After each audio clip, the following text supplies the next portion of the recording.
종교는 철저히 개인적인 영역이라고 믿으시나요? 죄송하지만 여러분은 속고 계신지도 모릅니다. 사실 이 시대는 당신에게서 혼자 있을 권리를 이미 통째로 뺏어갔기 때문입니다. 세상은 우리에게 신앙을 사생활의 영역으로 밀어넣으라고 강요합니다. 하지만 동시에 미디어와 대중문화라는 이름으로 우리의 고독과 침묵을 한순간도 가만두지 않지요. 사생활을 모두 빼앗으면서 기독교를 사적 영역에 가두는 것.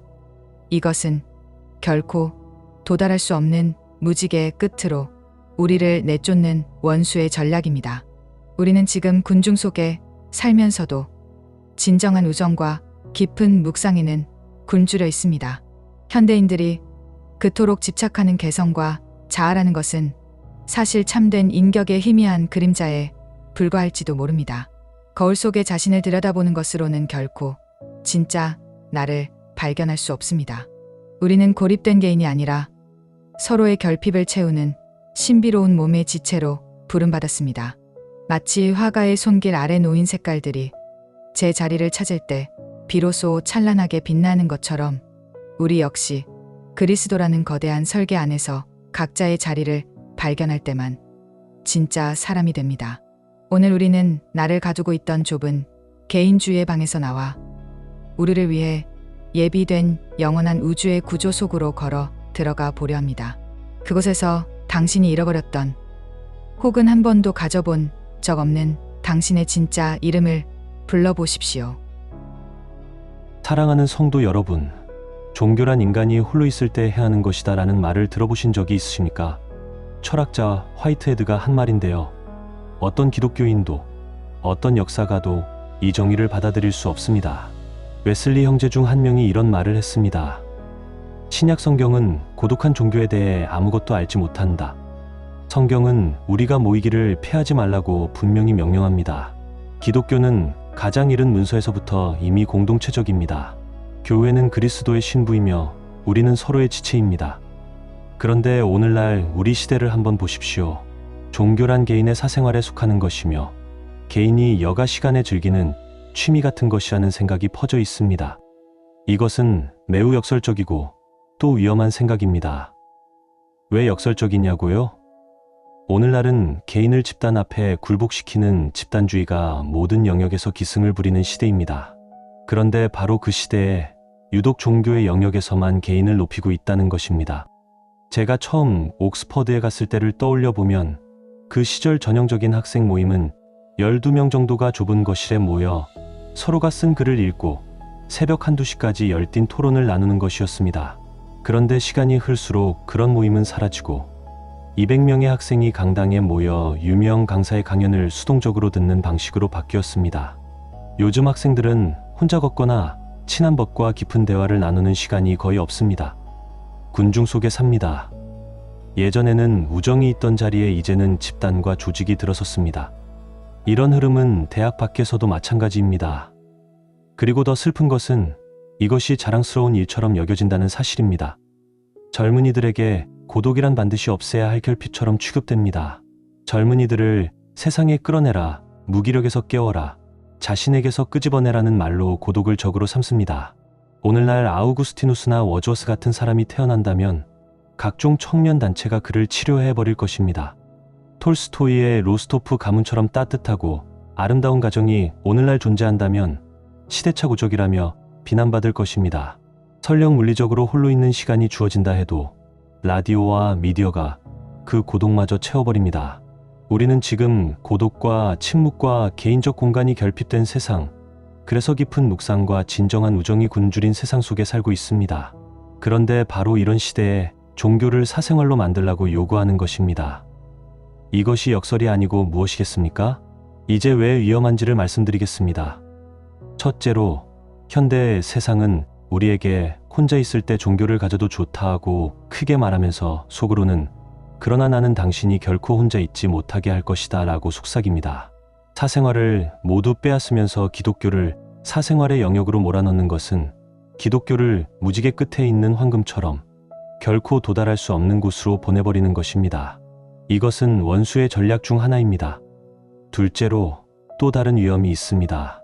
기독교가 결코 고독한 종교가 아님을 아는 진지한 그리스도인들이 이 오류에 반발하다가 반대쪽 극단으로 빠질 수 있다는 것입니다.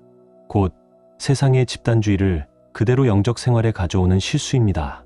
원수는 체스를 두듯 우리를 몰아갑니다. 성을 살리려다 결국 주교를 잃게 만드는 수를 씁니다. 그 함정을 피하려면 우리는 분명히 해야 합니다. 기독교의 사적 이해는 오류이지만 그 안에는 지키려는 중요한 진리가 있다는 것을 말입니다. 그 진리는 이것입니다.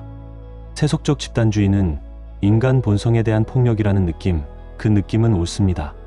개인적 삶과 사생활은 집단적 삶보다 더 높은 것입니다.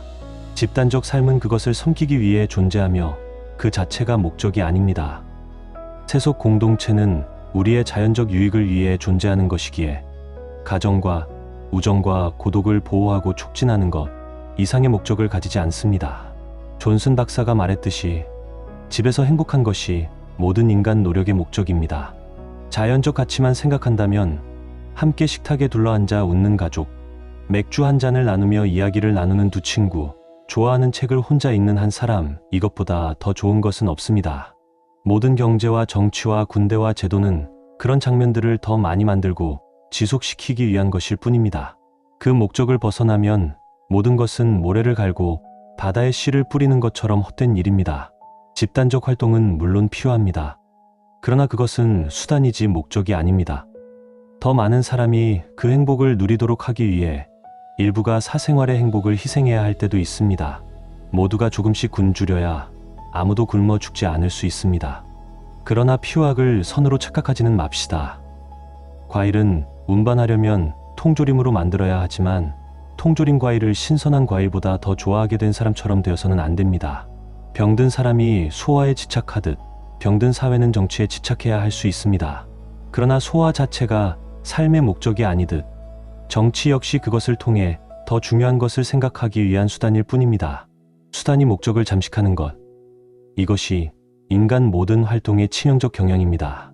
돈이 교환을 방해하고 예술의 규칙이 천재를 억압하고 시험이 학문을 막아버리듯이 말입니다. 저는 집단주의가 더 강해질 것이라 생각합니다. 그리고 그 독성으로부터 우리를 지키는 유일한 방어는 기독교적 삶이라고 믿습니다. 뱀을 집어들고 독을 마셔도 살 것이라는 약속, 그 약속 위에 우리는 섭니다. 그것이 처음에 잘못된 정의 뒤에 숨어있던 진리입니다. 그 정의가 틀린 것은 집단에 대립하는 것으로 단순한 고독을 세웠기 때문입니다. 그리스도인은 개인주의로 부름받은 것이 아니라 신비한 몸의 지체로 부름받았습니다. 이제 한 걸음 더 나아가 보겠습니다. 세속적 집단과 그리스도의 신비한 몸이 어떻게 다른지를 살펴보면 기독교가 개인주의에 빠지지 않으면서도 어떻게 집단주의를 넘어설 수 있는지가 보입니다. 먼저 우리가 쓰는 언어 때문에 생기는 혼란부터 짚고 넘어가야 하겠습니다.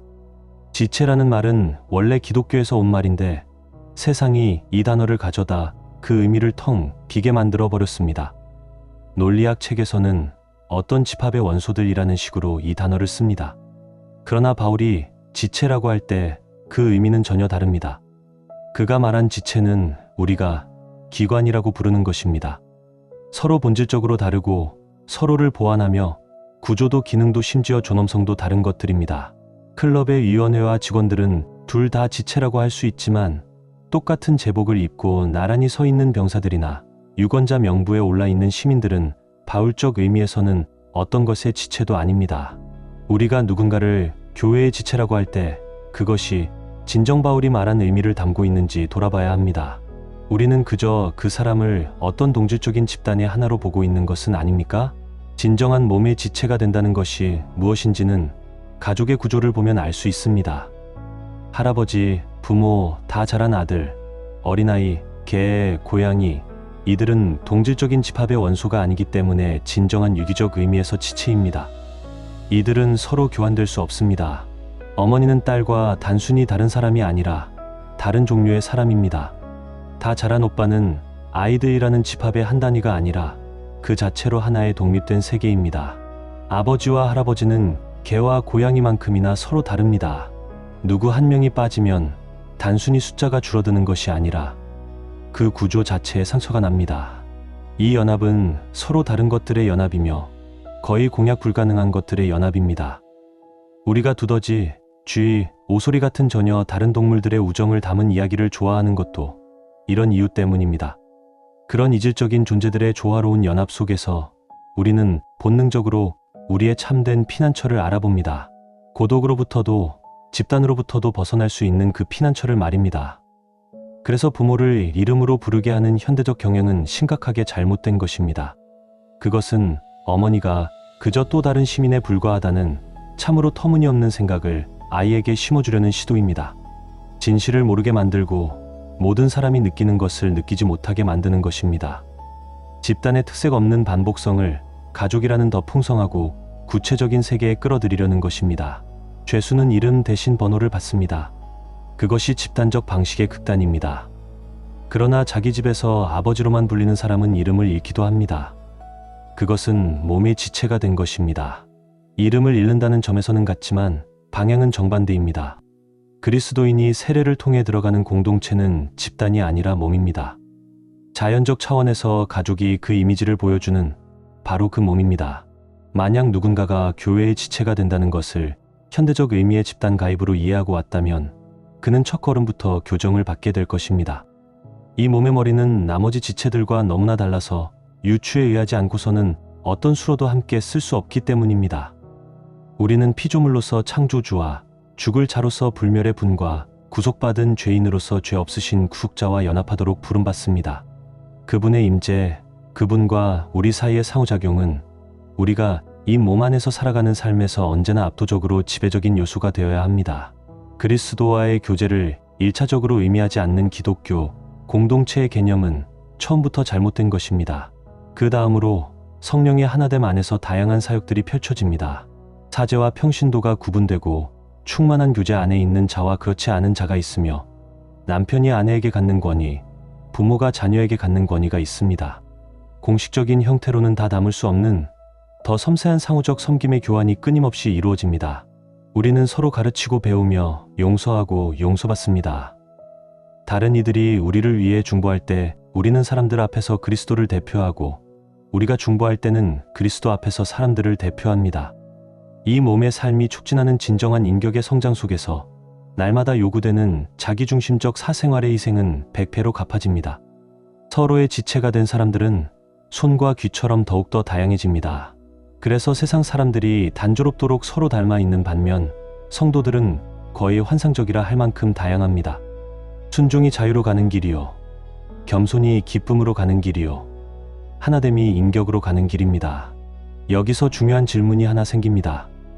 우리는 모두 하나님 앞에 평등하다는 말을 여러분도 자주 들으셨을 것입니다. 물론 어떤 의미에서 그것은 사실입니다. 하나님은 사람을 외모로 취하지 않으십니다. 그분의 사랑은 우리의 사회적 지위나 지적 재능에 따라 달라지지 않습니다. 그러나 저는 이 말이 어떤 의미에서는 진리의 정반대가 될 수 있다고 감히 말씀드리고 싶습니다. 국가의 삶에서는 인위적 평등이 필요합니다. 그러나 교회 안에서 우리는 그 가면을 벗고 우리의 실제적인 불평등을 회복하며 그로 인해 새로워지고 생기를 얻습니다. 저는 정치적 평등을 믿습니다. 그러나 민주주의를 지지하는 데는 두 가지 정반대의 이유가 있습니다. 하나는 모든 사람이 충분히 선하기 때문에 국가 통치에 참여할 자격이 있다는 낭만적 이상주의입니다. 저는 이것이 잘못된 이유라고 생각합니다. 다른 하나는 타락한 인간은 누구도 동료에 대한 무제한적 권력을 신뢰하기에 충분하지 않다는 현실적 인식입니다. 저는 이것이 민주주의의 참된 근거라고 믿습니다. 하나님께서 평등한 세계를 창조하셨다고 저는 생각하지 않습니다. 부모의 자녀에 대한 권위, 남편의 아내에 대한 권위, 학식 있는 자의 단순한 자에 대한 권위는 인간의 짐승에 대한 권위만큼이나 원래의 계획 속에 있었다고 믿습니다. 만약 우리가 타락하지 않았다면 필머가 옳았을 것이고 가부장적 왕정이 유일한 합법적 정부였을 것입니다.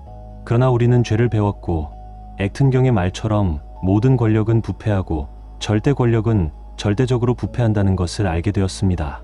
그래서 권력을 제한하고 법적 평등이라는 허구를 도입할 수밖에 없었습니다.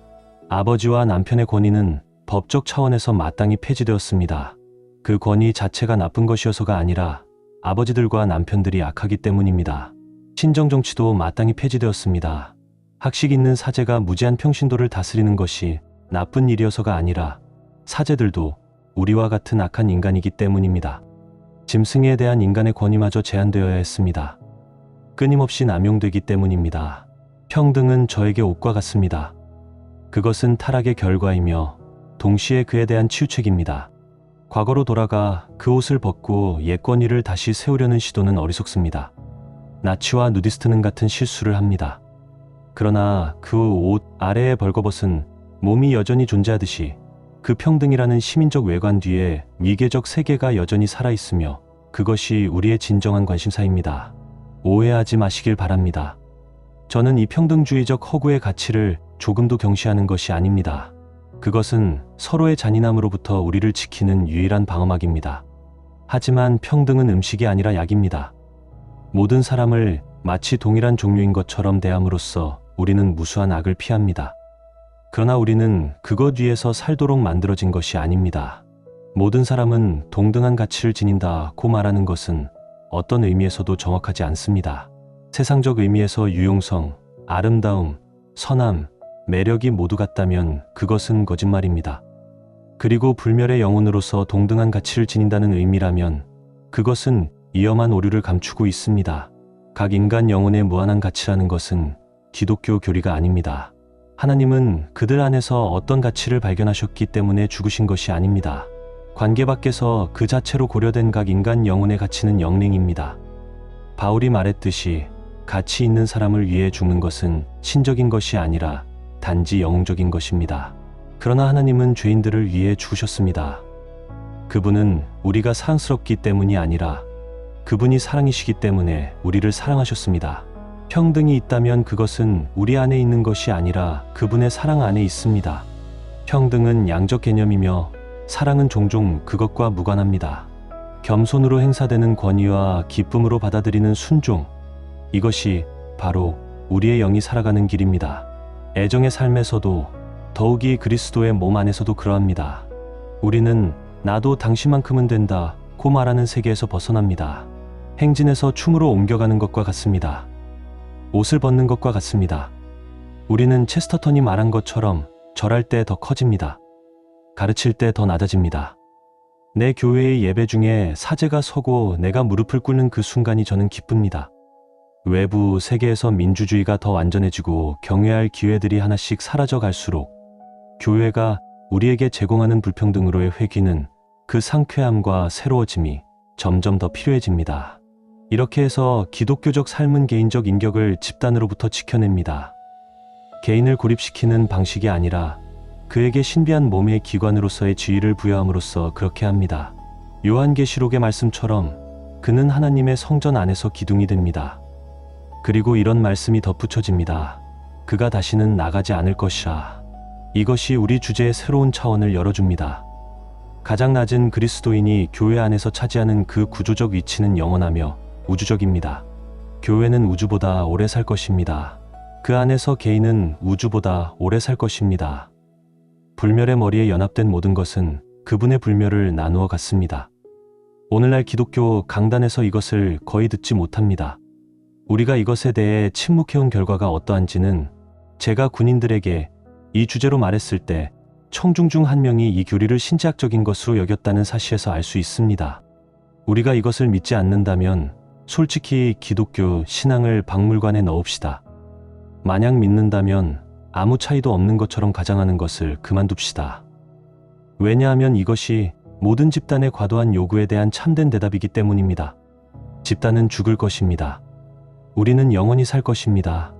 모든 문화, 모든 제도, 모든 국가, 인류 전체, 모든 생물학적 생명이 사라지는 때가 올 것입니다. 그리고 그때 우리 각자는 여전히 살아있을 것입니다. 불멸은 사회나 국가에게 약속된 것이 아니라 우리에게 약속되었습니다. 그리스도께서 죽으신 것은 사회나 국가를 위해서가 아니라 사람들을 위해서입니다. 그런 의미에서 기독교는 세속적 집단주의자들에게는 거의 광적인 개인주의의 주장으로 보일 것입니다. 그러나 그러면서도 개인 그 자체가 그리스도의 승리를 함께 나누는 것은 아닙니다. 우리는 승리자 안에 있음으로써 그 승리를 나눕니다. 자연적 자아의 거부, 성경의 강한 표현을 빌리면 십자가에 못 박힘이 영생으로 가는 통행증입니다. 죽지 않은 것은 부활하지 않습니다. 이것이 바로 기독교가 개인주의와 집단주의의 대립을 가로지르는 방식입니다. 외부인들에게는 당혹스럽게 보일 수 있는 우리 신앙의 이 양면을 들여다보십시오. 한편으로 기독교는 우리의 자연적 개인주의에 가차없이 맞섭니다. 다른 한편으로 개인주의를 버린 사람들에게 자신의 인격적 존재를, 심지어 자신의 몸까지 영원한 소유물로 되돌려줍니다. 단순한 생물학적 존재로서 각자의 살고자 하는 분리된 의지를 가진 존재로서 우리는 아무 의미가 없어 보입니다. 그러나 그리스도의 몸의 기관으로서, 성전의 돌과 기둥으로서 우리는 영원한 자기 정체성을 보장받으며 은하수를 예시하기처럼 기억하며 살아갈 것입니다. 정리하면서 마지막으로 이 말씀을 붙들고 싶습니다. 인격은 영원하고 침범받을 수 없습니다. 그러나 인격은 우리가 출발하는 주어진 것이 아닙니다. 우리 모두가 처음에 가지고 있는 개인주의는 참된 인격의 흉내이자 그림자에 불과합니다. 참된 인격은 앞에 있습니다. 우리 대부분에게 얼마나 앞에 있는지 저는 감히 말씀드리지 못하겠습니다. 그리고 그 열쇠는 우리 안에 있지 않습니다. 그것은 내면에서 바깥으로의 개발을 통해 이루어지지 않습니다. 우리가 영원한 우주의 구조 속에서 우리를 위해 설계된 그 자리를 차지할 때 뒤로서 우리에게 올 것입니다. 뛰어난 화가의 손에 배치될 때 자신의 참된 빛깔을 드러내는 색처럼 훌륭한 요리사가 원하는 바로 그 자리에서 다른 재료들 사이에 들어갈 때 참된 맛을 내는 재료처럼, 개도 인간의 가정에서 자신의 자리를 차지할 때 뒤로서 진정으로 개다운 개가 되는 것처럼 우리도 그때 비로소 진정한 인격, 참된 사람이 될 것입니다. 우리는 모양을 기다리는 대리석이요, 주형 속으로 부어지기를 기다리는 금속입니다. 중생하지 않은 자 안에도 각자가 어떤 주형을 위해 설계되었는지에 대한 희미한 힌트가 있을 것입니다. 그러나 영혼의 구원이 씨앗에서 꽃으로의 성장처럼 진행된다고 그리는 것은 심한 과장입니다. 회개, 거듭남, 새 사람이라는 말들은 매우 다른 무언가를 가리킵니다. 각 자연인 안에 어떤 성향들은 단순히 거부되어야 할 수 있습니다. 주님은 눈을 뽑고 손을 자르라고 말씀하셨습니다. 이것은 솔직히 말해 적응의 방법으로는 잔인해 보입니다. 우리가 이것을 거부하는 이유는 우리가 모든 그림을 거꾸로 보기 시작했기 때문입니다. 모든 개인은 무한한 가치를 지닌다는 교리에서 출발하여 하나님을 일종의 취업 상담원처럼 각 영혼에게 맞는 직업을 찾아주는 분으로 그립니다. 모난 구멍에 모난 못을 찾아주는 분으로 말입니다. 그러나 실상은 이러합니다. 개인의 가치는 그 안에 있지 않습니다. 그는 가치를 받을 수 있는 존재입니다. 그리스도와의 연합을 통해 가치를 받습니다. 살아있는 성전에서 그를 위한 자리를 찾아 그의 타고난 가치를 공정하게 평가하고 그의 자연적 특성의 여지를 주는 것이 문제가 아닙니다. 그 자리가 먼저 있었습니다. 사람은 그 자리를 위해 창조되었습니다. 그는 그 자리에 있기 전까지는 진정한 자신이 아닙니다. 우리는 하늘에서야 비로소 진정하고 영원하며 신적인 의미의 인격이 될 것입니다. 마치 우리가 빛 안에서야 비로소 색깔이 있는 존재인 것처럼. 이렇게 말하는 것은 여러분 모두가 이미 인정하는 것을 반복하는 것입니다. 우리는 은혜로 구원받는다는 것, 우리 육신 안에 선한 것이 없다는 것, 우리는 철저히 피조물이지 창조자가 아니라는 것, 우리 자신에서가 아니라 그리스도로부터 사는 파생된 존재라는 것을 말입니다. 제가 단순한 것을 복잡하게 만든 것 같다면 용서해 주시기 바랍니다. 저는 두 가지 점을 분명히 하고 싶었습니다. 첫째로, 인간 개인을 그 자체로 숭배하는 참으로 비기독교적인 경향을 우리의 사고에서 몰아내고 싶었습니다.